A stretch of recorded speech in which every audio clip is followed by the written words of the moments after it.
Last month, the heads of the military commands that defend North America told Congress some of the mysterious drones seen flying inside the U.S. may indeed have been spying. But they did not say for whom. 60 Minutes has been looking into a series of eerily similar incidents going back years, including those attention-getting flyovers in New Jersey recently. In each, drones first appeared over restricted military or civilian sites, coming and going, often under the radar.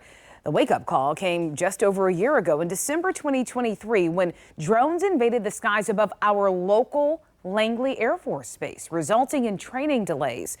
Langley is one of the most critical air bases on the East Coast, home to dozens of F-22 Raptors, the most advanced stealth fighter jets ever built. An eyewitness who was at his family's cabin on the James River in Virginia, about 100 miles south of Washington, D.C., took these iPhone videos of the objects coming and going for nearly an hour and a half.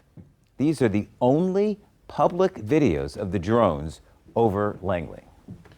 The reports were coming in 20 to 30 sightings, same time every evening, 30 to 45 minutes after sunset.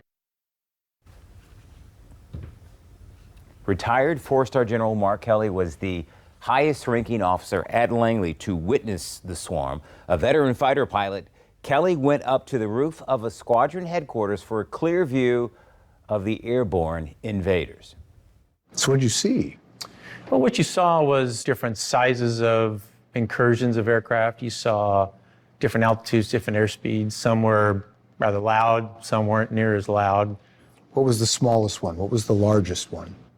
The smallest, you're talking about a commercial size quadcopter. And then the largest ones are probably size what I would call a bass boat or a small car. The size of a small car. Mm-hmm.